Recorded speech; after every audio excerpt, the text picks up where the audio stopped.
இங்க இருக்கிற ஆளுங்கட்சியும் சரி, இங்க இருக்கிற எதிர்கட்சியும் சரி, எல்லாருமே ஒரு சிண்டிகேட் போட்டு யாரையுமே கேள்வி கேட்கறது இல்ல. அதனாலதான் நாங்க மக்களுக்காக குரல் கொடுத்து அவங்களோட பிரச்சனைகள் எல்லாம் தீர்த்து எப்படி புதுச்சேரியை சிங்கப்பூரா மாத்தி காட்டணும். நான் இங்க லோக்கல் அரசியல் செய்யறதுக்கு வரல. நம்ம புதுச்சேரிய உலக மேப்ல நம்பர் 1 சிட்டியா காட்டணும்.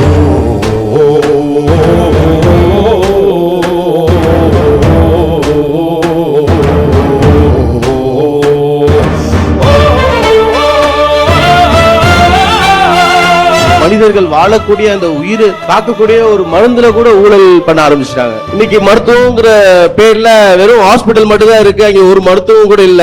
காலேஜ் ஸ்டூடெண்ட்ஸ் பெண்கள் மேல பாலியல் வன்கொடுமை, இதை கேட்க போனா அவங்கள அடிக்கிறாங்க, உதைக்கிறாங்க. நிறைய இடங்கள் ஹவுசிங் போர்டு மக்களோட பணத்துல அவங்க இடத்துல வீடை கட்டிட்டு ஒரு வருஷமா குடி உரிமை தராம, ஒரு வருஷமா அங்க நாய்களும் விலங்குகளும் அவங்க தங்கி அந்த இடத்தை அசிங்கப்படுத்தி பூட்டி கிடக்குது.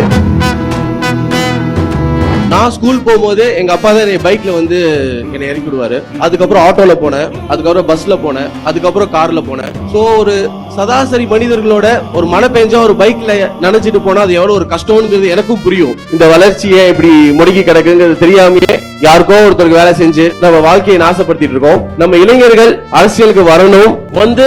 இந்த புதுச்சேரிய நம்பர் 1 நான் சும்மா ஒரு பேச்சுக்காகவோ ஒரு விளையாட்டுக்காக நான் சொல்லல. நான் ஒரு குளோபல் லீடரா தான் என்னை பாக்குறேனே தவிர நான் இங்க குண்டு செடிகளை குதிரை ஓட்டுறதுக்காக வரல.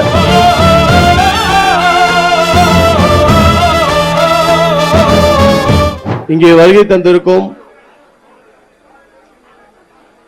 அனைத்து தாய்மார்களுக்கும் தந்தைமார்களுக்கும் என் உடன்பிறப்புகளுக்கும் இரத்த பந்தங்களுக்கும் அனைத்து நல்ல உள்ளங்களுக்கும் என் மனமார்ந்த காலை வணக்கத்தை தெரிவித்துக் கொள்கின்றேன். என்னோட இருக்கிற வேலையெல்லாம் விட்டுட்டு நம்மளோட மக்கள் கஷ்டப்பட்டு இருக்காங்க.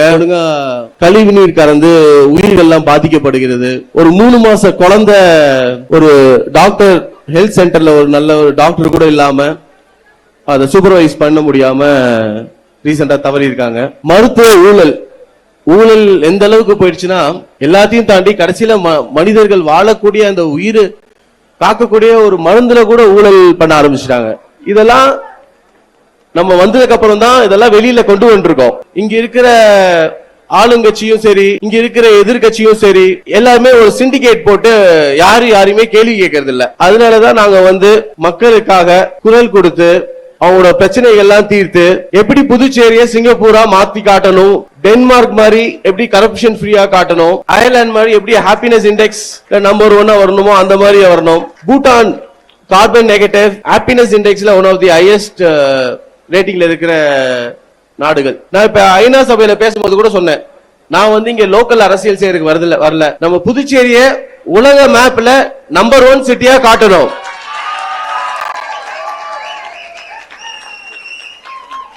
இங்க இருக்க மக்கள் பசியோ பட்டினியோ தண்ணியோ இதுக்காக எங்கேயுமே கஷ்டப்படக்கூடாது. அவங்க வாழ்வாதாரம் உயரணும், இளைஞருக்கு வேலை வாய்ப்பு கிடைக்கணும், முதியோர்களுக்கு நல்ல இலவச மருத்துவம் கிடைக்கணும். இன்னைக்கு மருத்துவங்கிற பேர்ல வெறும் ஹாஸ்பிட்டல் மட்டும் தான் இருக்கு, அங்க ஒரு மருத்துவம் கூட இல்ல. காலேஜ் ஸ்டூடெண்ட்ஸ் பெண்கள் மேல பாலியல் வன்கொடுமை, இதை கேட்க போனா அவங்கள அடிக்கிறாங்க, உதைக்கிறாங்க.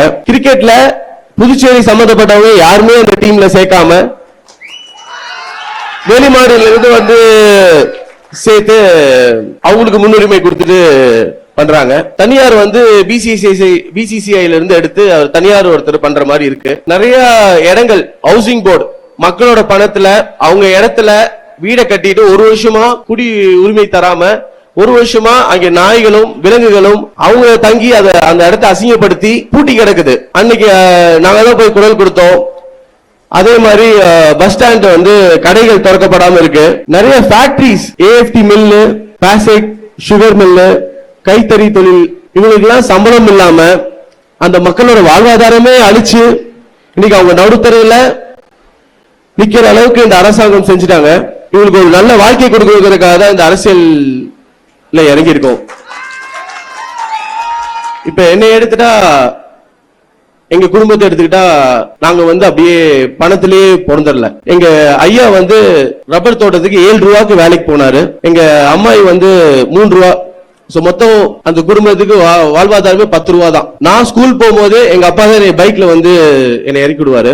அதுக்கப்புறம் ஆட்டோல போனேன், அதுக்கப்புறம் பஸ்ல போனேன், அதுக்கப்புறம் கார்ல போனேன். சோ ஒரு சராசரி மனிதர்களோட ஒரு மழை பெஞ்சா ஒரு பைக்ல நினைச்சிட்டு போனா அது எவ்வளவு ஒரு கஷ்டம்ங்கிறது எனக்கும் புரியும். இன்னைக்கு வந்து எங்களுக்கு ஒரு நல்ல இறைவன் ஆசீர்வாதத்தாலையும் எங்க அப்பாவோட உழைப்பாலையும் எங்க அம்மாவோட ஆதரவாலையும் எங்க குடும்பம் சகோதர சகோதரிகளோட அரவணைப்பாலையும் இன்னைக்கு கடவுள் பிள்ளைக்கு ஒரு நல்ல இடத்துல இருக்கோம். இனி மனிதனுக்கு என்ன செய்யணும்? இன்னைக்கு வீடு நல்லா இருந்தா அடுத்தது குடும்பத்தில இருந்து யாராவது ஒரு ஆள் நாட்டுக்கு நல்லது செய்ய வரணும். எல்லாம் படிச்சு முடிச்சுட்டு யாருமே அரசியல் வரணுங்கிறது நினைக்கிறது இல்ல.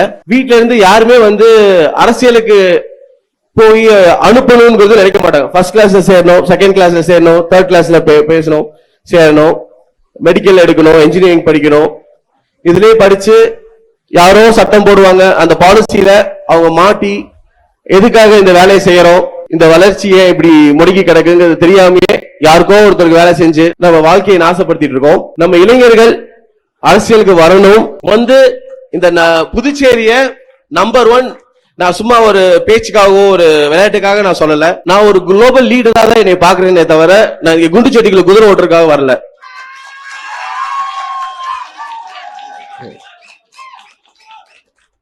நம்ம சரித்திரத்தை எடுத்துக்கிட்டீங்கன்னா உலகத்துல எல்லாத்துலயுமே நம்ம முன்னோடியா இருந்திருக்கோம். கட்டடக்கலையா இருக்கட்டும், மொழியா இருக்கட்டும், கலாச்சாரமா இருக்கட்டும், மருத்துவமா இருக்கட்டும், கப்பல் கட்டுமான பணியா இருக்கட்டும், வணிகமா இருக்கட்டும், மார்க்கோ போலோ, மத்த நாட்டுல இருக்கவங்க எல்லாம் வந்து நம்மளோட மன்னர்களை பத்தியும் நம்ம மக்களை பத்தியும் அவ்வளவு பெருமையா எழுதியிருக்காங்க. சோழர்கள் வந்து நேவி பேஸை வந்து எவ்வளவு ஸ்ட்ராங்கா வச்சிருந்தோம், வீரத்துக்கு எந்த அளவுக்கு பேர் போயிருக்கோம். இப்படி எல்லாம் வந்து இன்னைக்கு வந்து நம்ம ஊர்ல வந்து தண்ணி குடிச்சிட்டு இறந்துட்டு இருக்கோம். இந்த மாதிரி ஏகப்பட்ட விஷயங்கள் இதெல்லாம் ஒழிச்சு நம்ம கூடிய விரைவில் சிங்கப்பூர் மாதிரி, ஒரு டென்மார்க் மாதிரி, ஒரு பூட்டான் மாதிரி, ஒரு அயர்லாந்து மாதிரி நம்ம புதுச்சேரியை மாத்தியே தீரணும். இன்னைக்கு இந்த முடிவு எடுக்கலைன்னா இன்னும் ஒரு 5-10 வருஷத்துல நம்ம ரொம்ப பின்தங்கிடுவோம். அதுக்கப்புறம் நம்ம வந்து முன் வர்றது ரொம்ப கஷ்டமாயிடும். நம்ம கிட்ட எல்லாமே இருக்கு, இப்ப இல்லாம இருந்தா சரி. ரிசோர்சஸ் இருக்கு, எஜுகேஷன் இருக்கு, எஜுகேட்டட் யூத் இருக்காங்க. இன்னைக்கு இவங்களுக்கு எல்லாம் வேலை இல்லாதனால தான் அவங்க பாதை மாறி போக வேண்டிய சூழ்நிலை வருது. சோ இது எல்லாத்துக்கும் முற்றுப்புள்ளி வச்சு நம்ம வந்து ஒரு நல்ல ஒரு ஆட்சியும் மக்களுக்கு என்ன தேவையோ அதை செஞ்சு கொடுத்து அவங்களோட அன்பையும் ஆதரவும் மட்டும்தான் இங்க நான் கேட்டு வந்திருக்கேன். வேற எதுவும் எனக்கு வேணாம். நம்ம ஜெயிச்சு கண்டிப்பா ஒரு புதுச்சேரியை சிங்கப்பூரா மாத்துவோம். நன்றி, வணக்கம்.